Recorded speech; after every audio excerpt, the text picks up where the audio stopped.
Bismillahirrahmanirrahim. Al-Fatihah. Binatul qira'il kitab musaidiniya wa wasayid imaniyah ila ruhi walidina wa walidikum wa amatina wa amadikum wa amadil muslimin wa ala man amana hadal masjid khususan wa isafil islam tadul da'wat al-irsyad al-habibullah bin Muhammad al-Haddad thumma ila ruhi sahibul wilayah Syekh Muhammad Al-Sadul Abdul Al-Banjari wa Syekh Muhammad Zaini bin Abdul Ghani an Allah yadkhini adana fi niyatihim wa amalana fi amalihim wa ala hadihi niyah wa khuluni tasawifna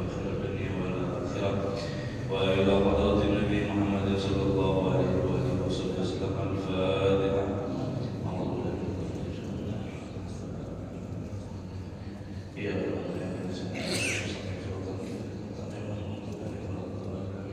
Assalamualaikum warahmatullahi taala wabarakatuh. Alhamdulillahirabbil alamin bihi nasta'inu ala umuri dunya wa din sallallahu ala sayyidina Muhammadin khatamin nabiyyin wa ala alihi wa sahbihi ajma'in. Subhanaka la ilma lana illa ma 'allamtana innaka antal alimul hakim. Rabbi shrah li sadri wa yassir li amri wa hlul 'uqdatam min lisani yafqahu qawli. Amin. Wa la hawla wa la quwwata illa billahil aliyyil azim. Amma ba'd. Allahumma shalli wa sallim ala sayyidina Muhammadin qamaril wujud fi hadzal yawm fi kulli yawm wa fi yawmil ma'ruf sirran wa jahran fi dunya wal akhirah wa ala sahbihi wa sallim. Nawaitu ta'allum wa ta'lim wa tadhakkur wa tadhkir wa nafa'a wal intifa' wal ifada wal istifada wal hasana tamasuk bi kitabillah wa sunnati rasulillah wa du'a ila al-huda wa dalala al-khair ibtigha'a wajhillahi wa maradihi wa qurbihi thawaba subhanahu wa ta'ala.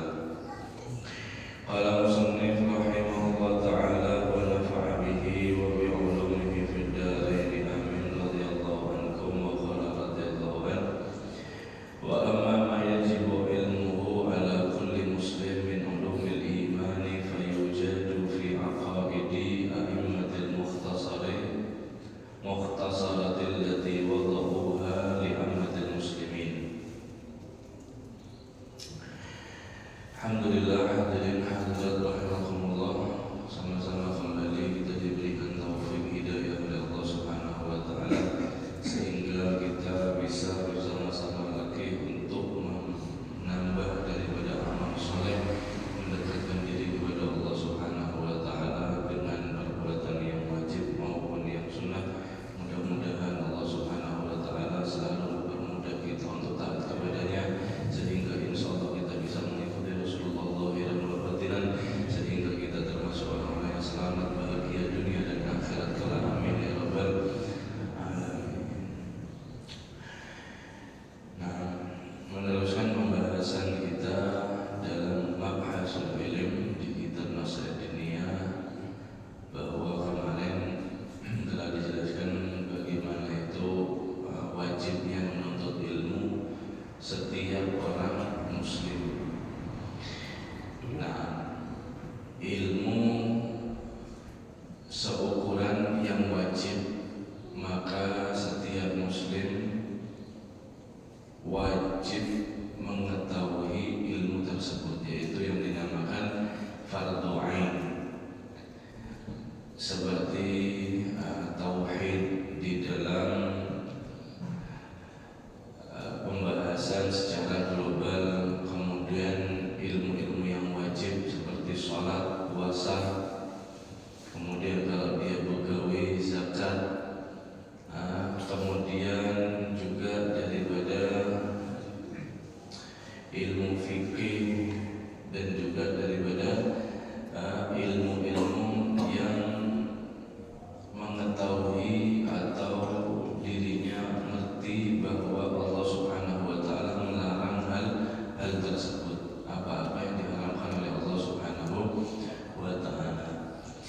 Kemudian Imam Al-Haddad merinci sedikit tentang masalah bagian aqsam ilmu. Dan adapun apa-apa yang wajib kamu ketahui tentang ilmu yang setiap orang muslim harus tahu, maksudnya ilmu seukuran wajib, min ulumil iman, dari ilmu yang mengenai keimanan, maka fayujadu fi aqaidil a'immati mukhtasaratil ladzi wada'uha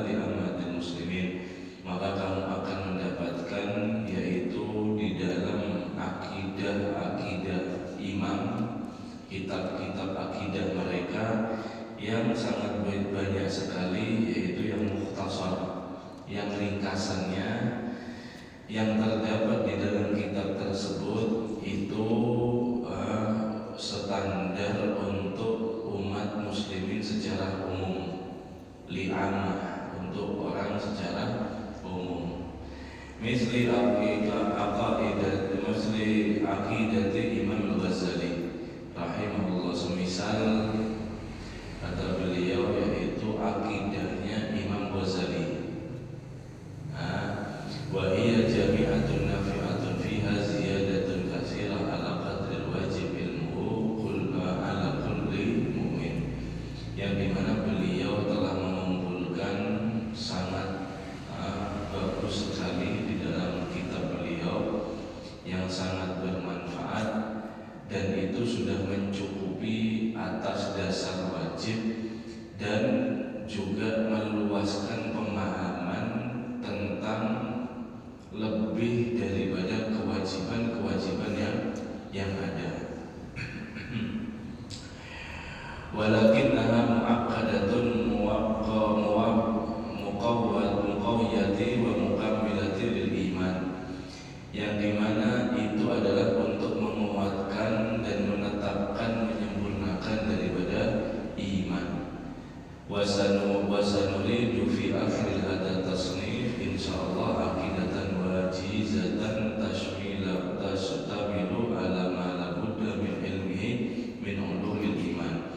Maka mengenai ini kata Imam Abdul Haddad, kami akan menukil di akhir kitab.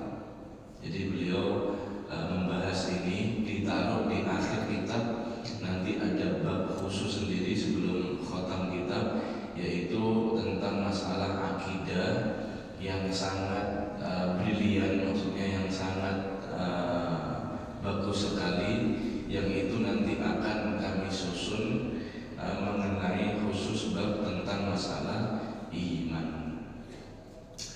Hadirin hadirat rahimakumullah.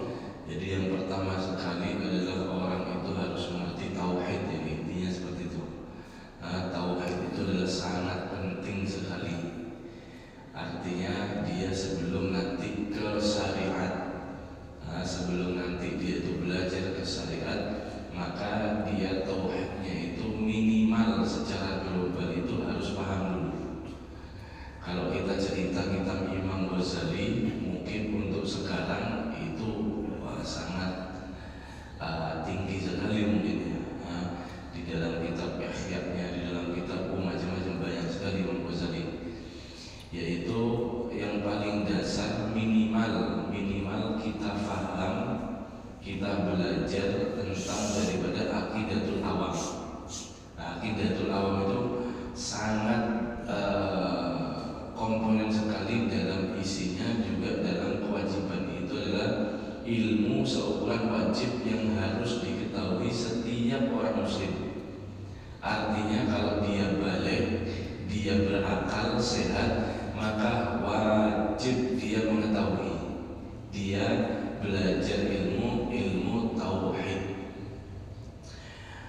Ilmu tauhid meskipun tidak hafal ya, tapi kita ini kadang kebalikannya, kadang hafal tapi tidak paham.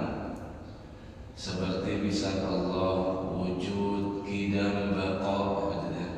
Kalau kita waktu masih harus dengan di lagu wujud, qidam, baqa, mukhalafatu lil hawadisi, qiyamuhu bi nafsihi, wahdaniyah, qudrah, iradah, ilmu, hayat. Nah, tapi waktu ditanyai qiyamuhu bi nafsihi itu apa artinya? Ya kada tahu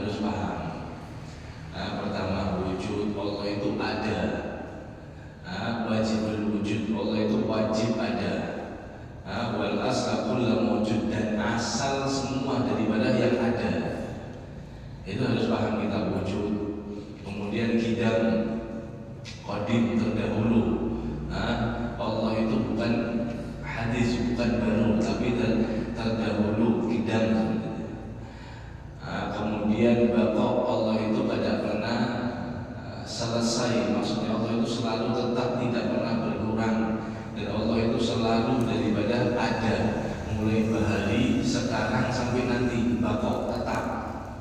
Kalau manusia kan kadang dari kadada ada, kemudian kadada, itu sifat manusia. Dari Adam wujud Adam. Nah Allah itu ada, Allah itu baqo, selalu ada, menetap. Nah, mukhalafatul hawadisi, Allah Subhanahu wa ta'ala itu tidak sama dengan daripada yang ada, berbeda. Nah, kalau kita sama, kalau menyatakan Allah basir, Allah maha melihat, kemudian kok kita bisa melihat, loh kan kita sama bisa melihat.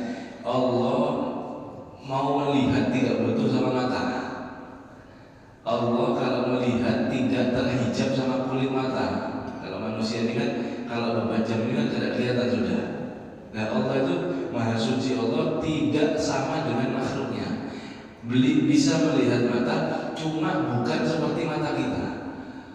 Salah satu sifatnya Allah juga adalah kalam. Allah itu maha berbicara, zat yang berbicara. Allah mau bicara itu bukan seperti kita yang harus ada dua mulut, yang harus ada lidah, yang harus ada gigi dan seterusnya. Allah mau berbicara tidak perlu dengan ini semua. Nah, kalau manusia kan kalau sudah tidak ada lidahnya, ya tidak bisa ngomong dia, habis sudah. Nah Allah tidak butuh dengan itu. Semua khalafatul hawadisi. Laisa kamitslihi syai'. Allah Subhanahu wa ta'ala harus dipahami tidak sama dengan apapun makhluknya, tidak sama. Nah, dengan apapun makhluknya. Qiyamuhu bi nafsihi. Allah Subhanahu wa ta'ala zat adalah mampu dengan sendirinya berdiri dengan sendiri. Lam yalid walam yulad. Allah itu tidak dilahirkan dan tidak melahirkan. Zat Allah Subhanahu wa ta'ala yang maha sendiri dan juga berdiri dengan sendiri dengan kudrat dan iradatnya. Itu sekilas ya, sekilas harus kita pahami. Wahdaniyah Allah Esa. Jadi kalau ada Allah nanti ada punya anak Tuhan, nanti ibu Tuhan. Qul huwallahu ahad. Allah Subhanahu wa ta'ala maha esa. Qudrah, Allah Subhanahu wa ta'ala mampu. Itu nanti yang dalam rukun iman, Allah Subhanahu wa ta'ala menciptakan, wajib kita mengimani daripada takdir khairihi wa syarrihi, takdir yang baik dan juga takdir yang buruk. Itu semua dari Allah Subhanahu wa ta'ala. Perbuatan taat ciptaan Allah, perbuatan maksiat ciptaan Allah. Kalau ketika orang berbuat taat, syukur, tawadu, jangan sombong, minta istiqomah agar dipelihara itu ketaatannya. Kok kemudian dia maksiat, minta ampun, bukan malah menyalahkan Tuhan dengan berdalil ini takdir saya. Jadi harus diimani.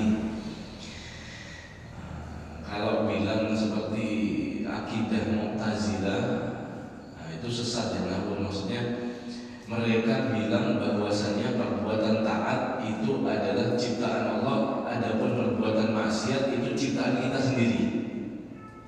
Jadi seakan-akan di atas dunia ini ada pencipta selain Allah, yaitu manusia menciptakan gerakannya sendiri dengan maksiat. Artinya sama saja, Allah itu asalnya tidak mau dimaksiati, tapi hamba tadi bermaksiat. Ini kan menunjukkan kelemahan Tuhan akhirnya. Allah itu ada ketujuh kalau kita ini maksiat, tapi Allah tidak bisa berbuat apa-apa. Kenapa sebabnya? Sebab hamba tadi maksiat sendiri dengan gawiannya sendiri. Bukan hal yang ini nanti. Ini Mu'tazilah. Ini tidak benar. Seperti orang tua yang mengharap anaknya itu maasi, tapi anaknya ini tidak maasi. Akhirnya dia apa? Kecewa ada. Nah masa Tuhan mau kecewa sama hambanya? Ya tidak kan? Jadi Allah adalah Qudrah dengan semua iradatnya. Mata syah itu adalah kehendak Allah. Subhanahu wa ta'ala. Kemudian la yus'alu amma yaf'alun wa hum yus'alun. Kemudian Allah Subhanahu wa ta'ala tidak dipertanggungjawabkan untuk ditanyai, loh kenapa ya Allah engkau ini, loh kok bisa ya Allah engkau seperti ini. Allah tidak berhak untuk ditanyai. Wa hum yus'alun, kalianlah nanti yang akan dipertanggungjawabkan di hadapan Allah Subhanahu wa ta'ala. Terserah Allah. Yaf'alu ma yasha. Allah berkehendak sesuai dengan daripada apa yang dikehendakinya. Udra, iradah, ilmu, haya, sama, basar, kalam. Semua ini adalah daripada sifat secara daripada global mengenal kepada Allah Subhanahu wa ta'ala dengan sangat-sangat minim sekali. Dengan sangat-sangat minim sekali. Kemudian sampai seperti itu, nanti sifat maknawi adalah Imam Maturidi. Kalau disebutkan sama, basar, kalam, qadiran, muridan, aliman, sami'an, basiran, mutakalliman, itu tambahan dari Imam Maturidi. Tapi kalau Imam Asy'ari berarti ada di sama, kalam, yang kalam tadi itu. Jadi sifat ma'ani ada 7. Jadi ala kulli hal ini perlu hadirin sebentar saja mungkin belajar aqidatul awam, mengenal sedikit, minta tolong sama ustadz, sama tuan guru yang paham, maksudnya yang benar-benar mengerti ilmu, minta aja. Mungkin duduk ada sampai 2 jam aja, mungkin duduk ada sampai 2 jam sudah selesai itu. Seukuran ilmu wajib daripada akidah Ahlus Sunnah wal Jamaah dalam mengenal, yaitu masalah iman. Nah, ala kulli hal, itulah daripada sedikit daripada masalah-masalah iman atau ilmu tauhid yang harus diketahui. Kenapa sebabnya? Salah satunya diantaranya juga hadirin, ada khilaf ya, sangat ngeri kalau kita lihat di kitab. Kalau kita membaca kitab dan riwayat itu ada, itu kitab Imam Sanusi.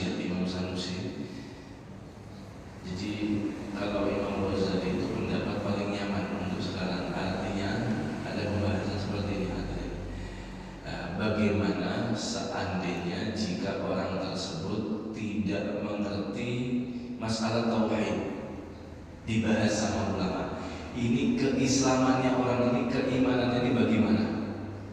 Dia itu muqallid, ikut-ikut saja. Belajar berhikmat itu tidak pernah, cuma dia ikut-ikutan aja. Nah ini bagaimana? Kalau kata Imam Ghazali, seandainya dia orang yang tidak pernah belajar dengan keadaan udzur, kemudian dia itu muqallid, hanya ikut-ikutan, ya ikut-ikutan saja. Maksudnya ya Allah ada ini tapi tidak pernah belajar memfaham, maka Imam Ghazali berpendapat sah imannya orang tersebut dengan muqallid, dengan ikut-ikutan dengan yang banyak orang tadi itu, dengan ikut-ikutan yang banyak, yang kebanyakan orang ada di sana tersebut. Tapi Imam Sanusi, beliau yaitu menyatakan dengan istihadnya beliau bahwasanya iman orang yang muqallid itu adalah akidahnya tidak sah. Akidahnya tidak sah. Kalau akidah itu kada sah, jadi kalau masalah fikih itu kalau kada sah itu batal namanya. Itu berarti amalnya batal, amalnya kada sah. Tapi kalau tauhid hadirin, imannya kada sah, artinya batal, kebalikannya, naudzubillah min dzalik, dia adalah orang yang kufur. Dia adalah orang yang kufur. Ini menurut Imam Sanusi. Nah, kemudian bagaimana agar solusinya ya, agar keimanan kita tidak diperdebatkan, disyubhatkan oleh ulama, paling nyaman itu adalah untuk belajar meskipun sedikit saja, seadanya dalam arti sifat maknawi dan maknawiyah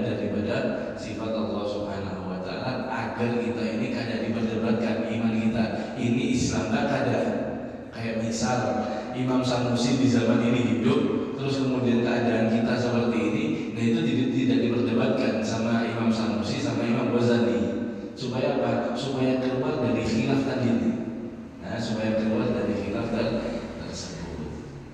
Nah, itu makanya sangat pentingnya sekali di dalam ilmu tauhid. Sebab itu pondasi daripada tapi makanya sekarang apalagi zaman ini ada zaman medsos, kita ini kadang kena subhat sedikit saja ini sudah goyang iman kita. Kenapa? Ya karena kita itu tadi mungkin dari dasarnya akidahnya itu belum matang seperti itu. Jadi dapat sedikit ada daripada medsos. Allah ini misal yang sebagian mereka itu ada yang menyatakan hasyallah subhanallah maha suci Allah, ada yang bilang Allah itu duduk di aras. Allah duduk di aras. Hadirin, itu kalau kita kadang ngerti bingung mukhalafatul hawadisi, akhirnya kita goyang kita punya akidah. Oh iya kan Allah duduk di aras, iya. Ini ada dalilnya fastawa 'alal 'arsy. Ada kursi, Allah itu punya kursi loh. Iya kan? Akhirnya terjebak hati. Dan kemudian bagaimana itu tadi mukhalafatul hawadisi, laisa kamitslihi syai'. Allah itu tidak sama seperti daripada makhluknya. Kalau kita duduk ini hadirin, saya sekarang kita semuanya kan duduk. Makanya duduk itu kan berarti kita ada tempatnya, ada kursinya. Dan kalau sudah ada tempatnya, itu tergantung kita di mana duduknya. Kalau orang sebelah kanan saya bilang saya duduknya di samping, di depan tapi di samping sebelah kanan. Kalau saya di sebelah kiri kalau di depan ada di depan. Kita keadaannya sejajar. Tapi kalau untuk yang orang di atas, sekarang kita duduk di mana? Duduk di bawah.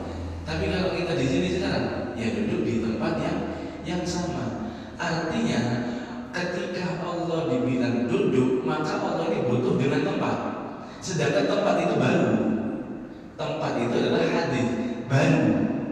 Waktu itu adalah baru. Allah itu tidak terikat dengan tempat dan waktu.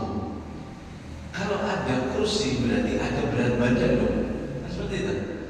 Jadi maha suci Allah dari itu semua. Makanya kita dengan mukhalafatul hawadisi kita paham Allah itu tidak bertempat tinggal. Allah itu mutlak zat yang bersendiri, ada di dalam zatnya sendiri. Jadi nyaman ketika dengar ini, paham akhirnya arahnya kemana. Kita tetap daripada Ahlussunnah wal Jamaah yang bilang Allah Subhanahu wa taala laisa kamitslihi syai'. Nah, kemudian ada dalam pembahasan di Jawharut Tauhid, yaitu kitab yang agak tinggi daripada Aqidatul Awam, itu bagaimana menanggapi nas atau ayat-ayat Al-Quran yang ada tasbihah, yang ada keserupaan, seperti yadullah fawqa aydihim, seperti tangan Allah di atas mereka, misal. Kemudian daripada Allah ada fastawa 'alal 'arsy, beristiwa ada di arsy. Itu bagaimana disebutkan dalam syairnya, wa kullun nasi awham tashbiha awilhu aw fawwid warum tanziha. Seandainya kalian mendapati ayat-ayat yang serupa dengan daripada manusia, seperti ayat yang seperti ada tangan Allah itu di atas tangan mereka, atau Allah itu lebih dekat daripada min hablil warid, dari urat nadi kamu sendiri, kan ada ayat-ayat seperti itu. Nah, kalau ada ayat tasbihah, maka awilhu, takwil. Tangan bagaimana maksudnya? Oh, itu berarti kekuasaannya Allah Subhanahu wa taala di atas kekuasaannya manusia. Jadi kan enak. Akhirnya kita ada pemikiran itu awilhu au fawid. Kalau masih kadar masuk fawid sudah. Ayat itu kembalikan sama Allah. Ya Allah, engkau lebih mengetahui ayatmu sendiri. Kemudian kita diam. Kalau memang tidak mampu, fa'afa fawidu warul tanziha, maka sucikan Allah Subhanahu wa taala dengan semua yang serupa dengan daripada makhluknya. Maka dengan kita faham secara singkat seperti itu, insya Allah ibadah kita akan lebih nyaman, lebih kokoh, lebih yakin, kuat seperti itu, mantap imannya, dan kemudian kita sedikit kenal sama Allah. Nah, kalau sudah hadirin ibadah itu kenal sama siapa yang diibadahi, itu lebih nyaman, lebih mengurangi beban daripada tanggungan kewajiban. Hanya sekedar beban kewajiban sama senang melakukannya itu beda. Contoh misal kita di luar, kemudian ketemu orang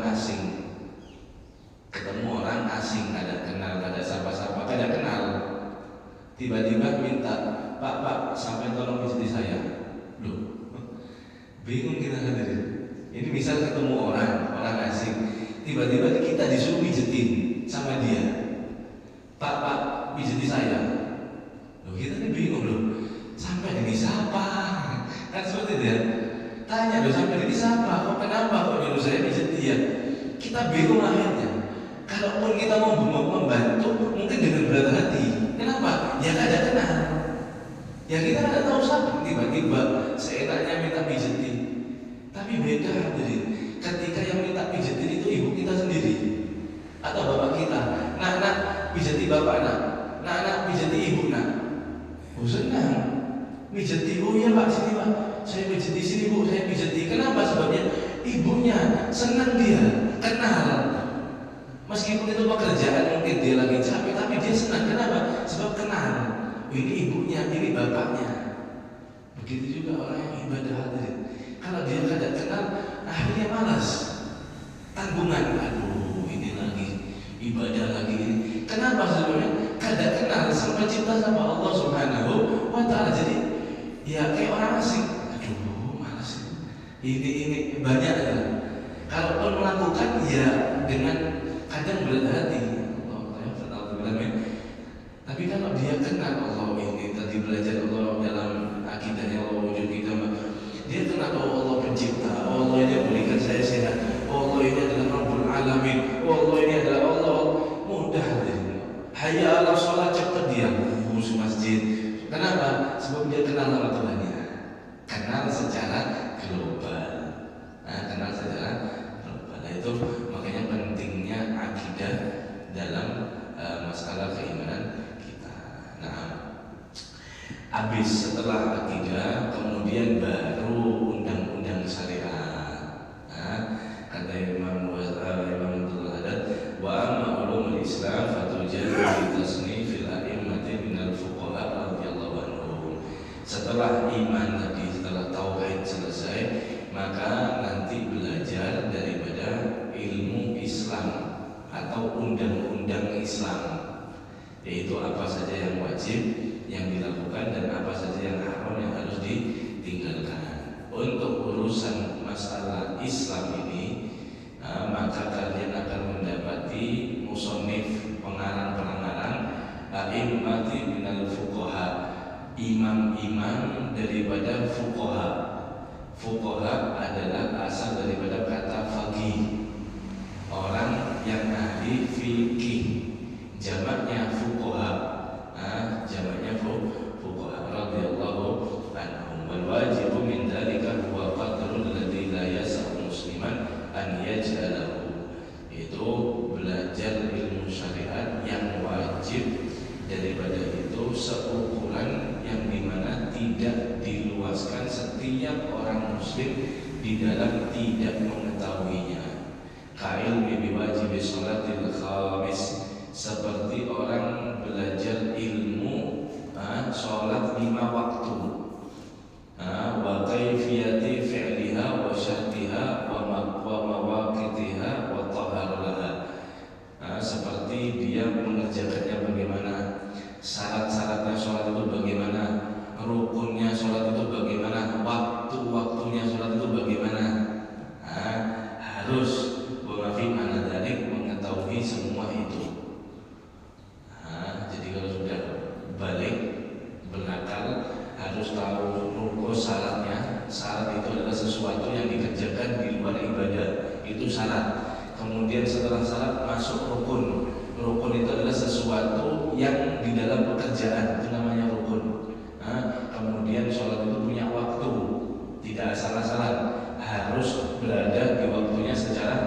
betul, bukan nanti waktu dikeluarkan waktu lah, tidak. Nah itu adalah haram, harus tahu. Nah semuanya harus tahu. Syarat seperti apa?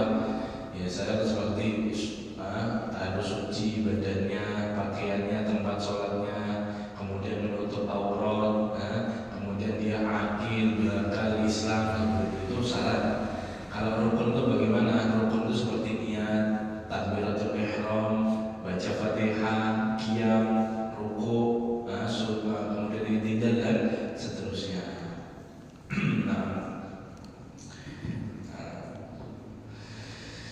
Kalau rukun itu hadirin, ya rukun syarat tadi itu rukun sholat ada rukun terbagi menjadi 3, ada rukun hati, rukun qauli, rukun perkataan, rukun fi'li, rukun pekerjaan. Nah, kalau rukun hati itu ada 1, yaitu apa? Niat. Niat ketika bersamaan Imam Syafi'i, ya, pendapat Imam Syafi'i, imam kita Syafi'i, ya, yaitu ketika berbarengan dengan takbiratul ihram, mulai alif Allahu Akbar sampai rob terakhir Allahu Akbar. Di antara itu harus ada niat dimasukkan. Kalau Imam Syafi'i, kalau Imam Maliki itu bitalafut sudah cukup. Sholli fardhu subhi rakaat mustaqbil qiblah Imam Malik adalah Allah, kalau pakai niat di Allahu Akbar itu sah Imam Malik. Imam Hanafi kalau niat saja mau sholat sudah sah takbiratul ihram, lebih ada lagi. Tapi kalau Imam Syafi'i harus wajib bersamaan dengan takbiratul ihram. Dan kewajibannya itu bukan seperti talafut. Talafut itu sunnah hadirin, kayak misalnya imam atau makmum biasanya sholli fardhu subhi rakaatain mustaqbil qiblah adaan imaman atau makmuman lillahi ta'ala, itu sunnah talafut. Tapi kalau memasukkan di dalam takbiratul ihram itu cuma 3 saja yang wajib. Usolli, saya niat mau sholat. Fardhu, sebutkan fardu, kesolatan itu hukumnya fardu. Subhi, subuh, waktunya disebutkan. Usolli fardhu subhi, jadi mudah. Allah usolli fardhu subhi akbar. Jadi jangan Allah usolli fardhu subhi rakaatain mustaqbil qiblah adaan Allah usolli fardhu sampai imam selesai sholat Allah. Kenapa? Ya bingung, soalnya memasukkan semua talafut. Nah itu kalau sholat wajib. Kalau sunnah muakkad seperti sholat duha, sholat sunnah qobliyah, ba'diyah atau witir, itu cukup 2, usolli sama sholat apa disebutkan. Duha, usolli duha Allahu Akbar, atau usolli isra Allahu Akbar, usolli isra. Kalau tidak usah sunnah, itu yang wajib ya untuk di dalam masukan. Kalau sholat sunnah mutlak cuma 1, usolli Allah usolli akbar, selesai. Allah usolli akbar. Itu kalau sholat sunnah mutlak. Kalau sholat yang punya sunnah, punya waktu, usolli sunat duha Allah usolli duha akbar. Kalau wajib usolli fardhu dhuhri, fardhu subhi Allah usolli fardhu subhi akbar, selesai.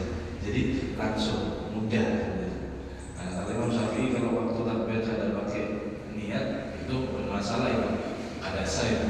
Kalau Imam Syafi'i, nah nanti akan kita bahas lagi yang panjang ini. Nah nanti kalau kemudian Fatihah itu rukun qauli. Rukun qauli ada 5, takbiratul ihram, Allahu Akbar. Kada boleh dalam hati kada sah. Bismillahirrahmanirrahim, kada sah. Kenapa? Allahu Akbar itu rukun qauli. Rukun qauli adalah rukun yang harus mendengarkan diri sendiri. Tapi kalau berjamaah, kemudian dia kok banget baca Fatihahnya itu keras sampai mengganggu makmum yang lain, hukumnya haram. Jadi dikira-kira saja. Kalau di rumah sendirian kan kadang-kadang ya, kalau di sini kan ramai kan. Tapi kalau di rumah itu kan biasanya kan kadang ya, tidak ada suara lah. Dan seperti itu dikira-kira aja. Oh, ukuran saya segini sudah cukup. Meskipun di masjid, karena di masjid kan ramai. Kemudian kok kita yang biasa di rumah baca di masjid keadaan benar, kada usah dinaikkan volumenya. Kenapa? Sebab itu sudah sah. Kalau dinaikkan supaya kita memaksa diri kita untuk dengar sendiri, akhirnya mengganggu yang lain, hukumnya haram. Jadi kita asik sendiri, alhamdulillahirabbil alamin arrahmanir rahim maliki yaumiddin. Yang sampingnya bingung. Bismillahirrahmanirrahim. Alhamdulillah. Bingung yang sampingnya bisa haram. Kenapa? Mengganggu sholat yang lainnya. Paham ya? Jadi biasa saja, tetap ukurannya di rumah kalau sepi bagaimana ya sudah seperti itu. Nah, tidak usah